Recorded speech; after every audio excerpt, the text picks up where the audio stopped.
নমস্কার, ট্যালেন্টেক্সের চতুর্থ পর্বে এই পরিবারের সকলকে স্বাগত।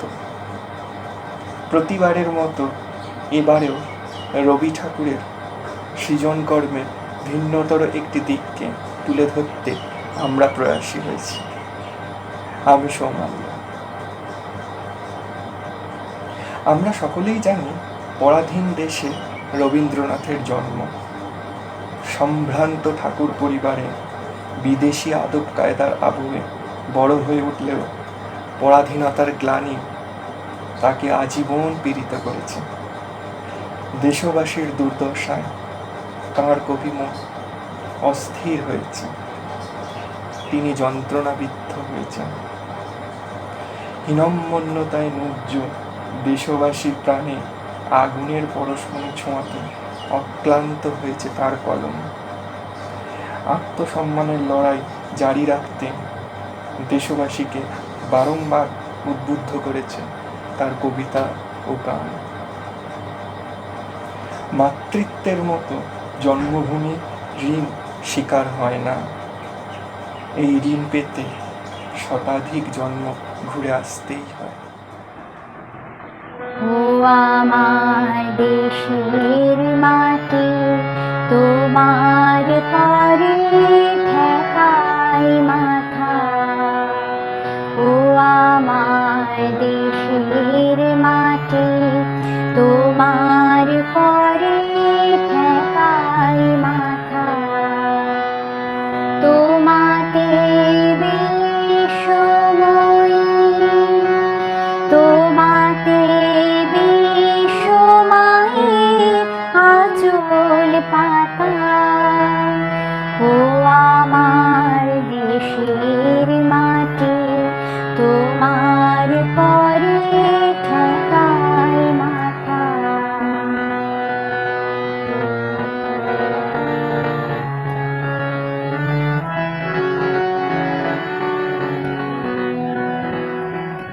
তুমি মিশেছ মোর দেহের সনে, তুমি মিলেছ মোর প্রাণে মনে, মিশেছ মোর দেহের সনে। তুমি মিলেছ মোর প্রাণে মনে, তোমার ওই শ্যামল বরণ কোমল মূর্তি মর্মে গাথা। ও আমার দেশের মাটি, তোমার পরে ঠেকাই মাথা।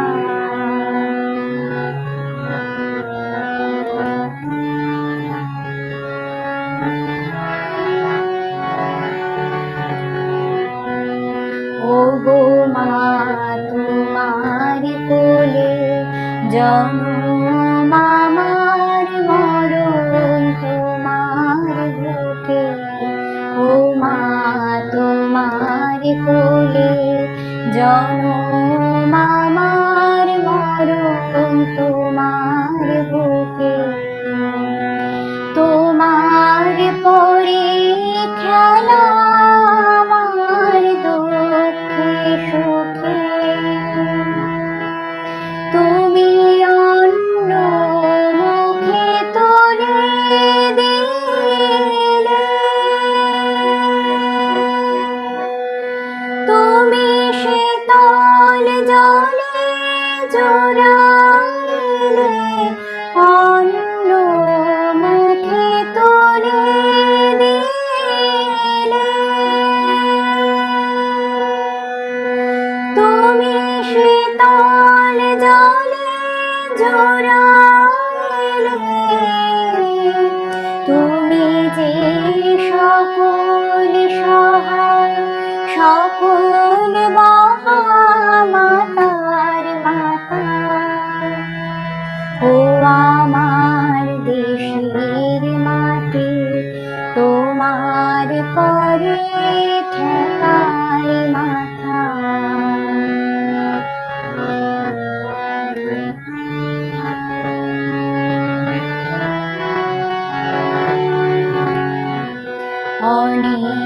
তোমার খেয়েছি গো অনেক নিয়েছি মার, ও মা অনেক তোমার খেয়েছি গো অনেক নিয়েছি মার।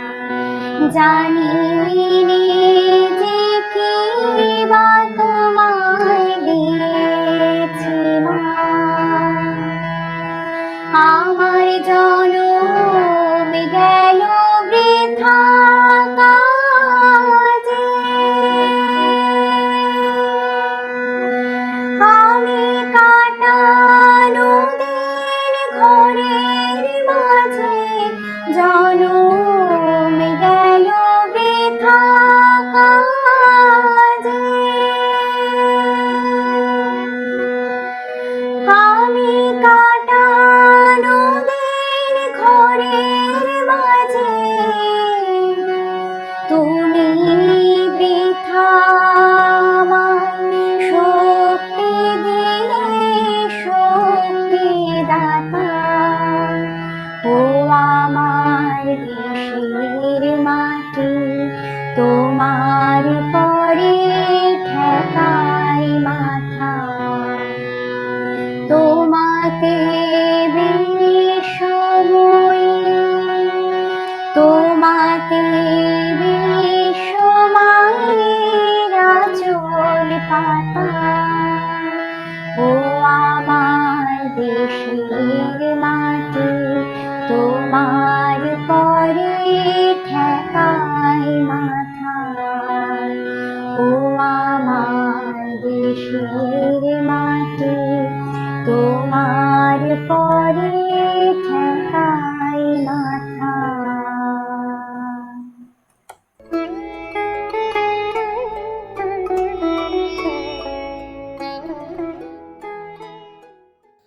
আমাদের পরবর্তী নিবেদন শিল্পী অভিক দাসের কয়েকটি রবীন্দ্র প্রতিকৃত।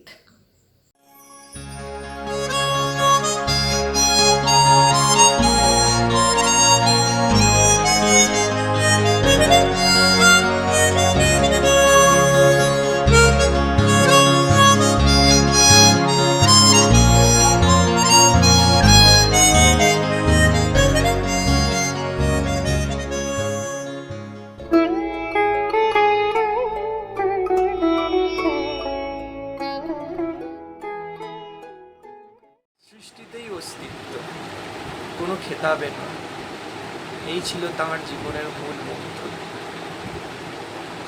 1919-এর 13ই এপ্রিল জালিয়ানওয়ালাবাগে মাইকেল ওডায়ারের নির্দেশে ব্রিটিশ বাহিনী অজস্র গুলিবর্ষণে সরকারি হিসেব অনুযায়ী প্রায় 379 জন মানুষ মারা গেছিলেন। এই ঘটনার প্রতিবাদে রবীন্দ্রনাথ ঠাকুর 30শে মে তৎকালীন ভাইসরয় লর্ড জেমস ফোর্ডকে একটি খোলা চিঠি পাঠিয়ে তার নাইট উপাধিটি ত্যাগ করেছিলেন, এবং এই সময় তিনি রচনা করেন তার বিখ্যাত গান এ মনিহার আমায় নাই সাজে। তাঁর স্বদেশ প্রেম নিয়ে এরকমই জানা অজানা নানা কথা নিয়ে আসছেন আমাদের পরবর্তী শিল্পী বক্তা চৈতালি। রবীন্দ্রনাথ এবং স্বদেশপ্রেম। রবীন্দ্রনাথ একধারে যেমন ছিলেন বিখ্যাত কবি, সাহিত্যিক, ঔপন্যাসিক, নাট্যকার, সুরকার, গীতিকার, বিভিন্ন জায়গায় যেমন তার ছিল প্রতিভার স্বাক্ষর, অপরদিকে তিনি কিন্তু একজন স্বদেশপ্রেমিকও বটে। তাই এই স্বদেশপ্রেমিকের সম্পর্কে যতই বেশি বলা হোক কম বলা হয়ে যায়। তাই জন্য গঙ্গা জলে গঙ্গা পুজো করার কোন রকম অভিপ্রায় আমার নেই। তাই কয়েকটি দৃষ্টান্ত দিয়ে তার স্বদেশপ্রেম সত্তাকে তুলে ধরতে চাই। সালটা 1905, বঙ্গভঙ্গ আন্দোলন। ব্রিটিশ সরকার চাইছে হিন্দু মুসলিমকে আলাদা করে দিতে। হিন্দু মুসলিমের মধ্যে যে রক্তের টান সেটাকে আলগা করে দিতে। রবীন্দ্রনাথের মতো মানুষ কিন্তু উঠে আসলেন, পড়িয়ে দিলেন মুসলিম সদস্যের হাতে রাখি চালু করলেন রাখি বন্ধন উৎসব। স্বদেশী বয়কট আন্দোলনে প্রত্যক্ষ পরোক্ষভাবে সাপোর্ট করলেন। তার সাথে সাথে তিনি কিন্তু একজন বড় মাপের দেশপ্রেমিক হিসেবে বিভিন্ন সময় বিভিন্ন গান কবিতা লিখেছেন। 1919 সালে জালিয়ানওয়ালাবাগ হত্যাকাণ্ড, অসংখ্য মানুষকে ব্রিটিশ সরকার মেরে ফেলে। এর প্রতিবাদে কবি কিন্তু তার দেওয়া নাইটহুড উপাধিকে ত্যাগ করেন, ব্রিটিশ সরকারের প্রতি ধিক্কার জানালেন। এই রবীন্দ্রনাথ, যাকে আমরা গর্ব করে বলতে পারি একজন বড় মাপের দেশপ্রেমিক। দেশপ্রেমিক বলতে আমরা যেটা বুঝি, সে অর্থে কিন্তু রবীন্দ্রনাথ দেশপ্রেমকে শুধুমাত্র ভারতবর্ষের গণ্ডির মধ্যে বেঁধে রাখে। তিনি দেশপ্রেমকে বিশ্বপ্রেমে উন্নীত করেছেন। বিশ্ব সাথে যোগে চেতায় বিহারও, সেইখানে যোগ তোমার সাথে আমার। সারা পৃথিবীকে যদি ফুলের বাগানের সাথে তুলনা করা হয়, প্রত্যেকটি জাতি, সে শক, কোন দল, পাঠান, মুঘল, এক দেহে গড়ে দিল। সবাই কিন্তু ভারতবর্ষের মাটিতে এসে মিলেমিশে একাকার হয়ে গেছে। রবীন্দ্রনাথের মতন মানুষ সেই বন্ধনে আবিষ্ট করেছেন তাদের। বিভিন্ন সময়ে ব্রিটিশ সরকারের প্রত্যক্ষ পরোক্ষ সংগ্রামে তিনি কিন্তু অংশগ্রহণ করেছেন, স্বদেশী থেকে উদ্বুদ্ধ করেছেন। তার যে গোড়া উপন্যাস, সেখানে কিন্তু আমরা দেখতে পাই যে বিভিন্ন রক্ষণশীল সমাজ কিভাবে ভারতবর্ষের সমাজকে কলুষিতপূর্ণ করে রেখেছে। রবীন্দ্রনাথ কিন্তু গোড়া উপন্যাসের মধ্য দিয়ে স্বদেশ প্রেমকে কিন্তু জাগিয়ে তুলছে। ব্রিটিশ সরকার নিষিদ্ধ করে দিচ্ছে গ্রন্থটি, তবু কিন্তু কলমটি আটকাতে পারে।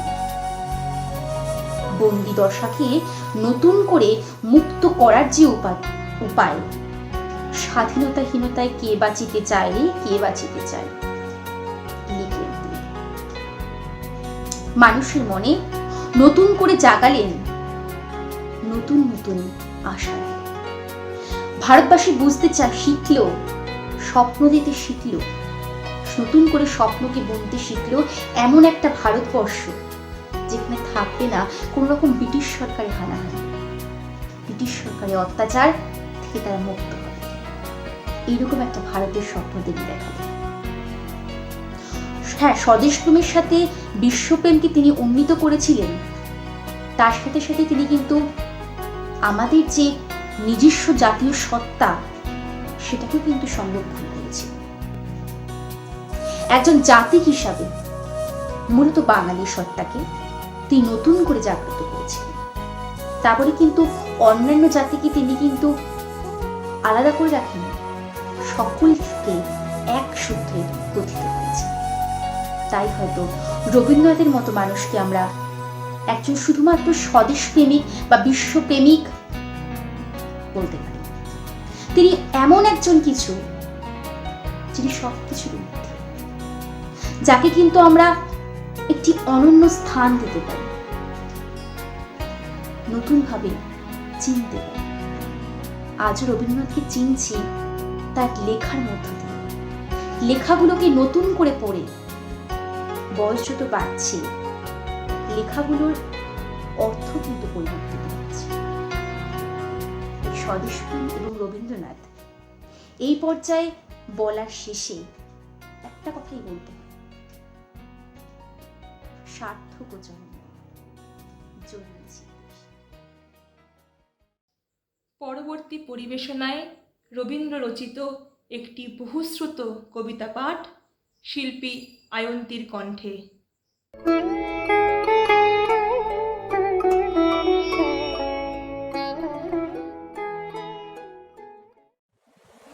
হেমর চিত্ত পূর্ণ তীর্থে জাগরে ধীরে, এই ভারতের মহামানবের সাগর তীরে। হেথায় দাঁড়ায়ে দুবাহু বাড়ায়ে, নমি নর দেবতারে, উদার ছন্দে পরমানন্দে বন্দন করি তারে। ধ্যান গম্ভীর এই যে বুদর, নদী জপমালা ধৃত প্রান্তর, হেতায় নিত্য হ্যারো পবিত্র ধরিত্রীরে, এই ভারতের মহামানবের সাগর তীরে। কেহ নাহি জানে কার আহ্বানে কত মানুষের ধারা, দুর্বাস হতে এলো কোথা হতে, সমুদ্রে হলো হারা। হেথায় আর্য হেতা অনার্য, হেথায় দ্রাবিড় চীন, সখুন দল পাঠান মোগল এক দেহে হলো লীন। পশ্চিমে আজি খুলিয়াছে দ্বার, সেটা হতে সবে আনে উপহার, দিবে আর নিবে, মিলাবে মিলিবে, যাবে না ফিরে, এই ভারতের মহামানবের সাগর তীরে। রণধারাবাহী জয় গান গাহি উন্মাদ কলরবে, ভেদি মরুপদ গিরি পর্বত যারা এসেছিল সবে, তারা মোর মাঝে সবাই বিরাজে, কেহ নহে নহে দূর, আমার শনিতে রয়েছে ধ্বনিতে তার বিচিত্র সুর। হে রুদ্র বীণা বাজো বাজো বাজো, ঘৃণা করি দূরে আছে যারা আজও, বন্ধন আসিবে তারাও আসিবে, দাঁড়াবে ঘিরে, এই ভারতের মহামানবের সাগর তীরে। হেতা একদিন বিরামবিহীন মহা ওঙ্কার ধ্বনি, হৃদয়তন্ত্রে একের মন্ত্রে উঠেছিল রণরণী, তপস্যা ফলে একের অনলে বহুরে আহুতি দিয়া, বিভেদ ভুলিল জাগায় তুলিল একটি বিরাট হিয়া। সেই সাধনার সে আরাধনার যজ্ঞশালার খোলা আজিদার, হেথায় সবারে হবে মিলিবারে আনত শিরে, এই ভারতের মহামানবের সাগর তীরে। সেই ওমানলে হ্যারো আজি জলে দুঃখের রক্ত শিখা, হবে তা সইতে মর্মে দইতে আছে সে ভাগ্যে লিখা। এ দুঃখ বহন করো মোর মন, শোনরে একের ডাক, যত লাজ ভয় করো করো জয়, অপমান দূরে যাক। দুঃসহ ব্যথা হয়ে অবসান, জন্ম লভিবে কি বিশাল প্রাণ, পোহায় রজনী জাগিছে জননী বিপুল নীরে, এই ভারতের মহামানবের সাগর তীরে। এসো হে আর্য, এসো অনার্য, হিন্দু মুসলমান এসো এসো আজ, তুমি ইংরাজ এসো এসো খ্রিস্টান, এসো ব্রাহ্মণ সূচি করি মন, ধরো হাত সবাকার,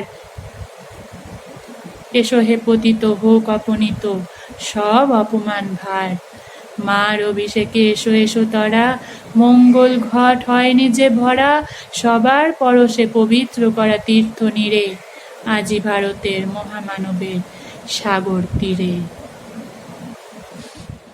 রবীন্দ্রনাথের স্বদেশ প্রেম ব্যক্ত করতে গেলে তাঁর যে রচনাটি অবশ্যম্ভাবী এসেই যায়, তাকে নৃত্যের মাধ্যমে ফুটিয়ে তুলবেন আমাদের পরবর্তী শিল্পী সুপর্ণা।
বাংলার ফল পূর্ণ হোক, পূর্ণ হোক, পূর্ণ হোক, হে ভগবান।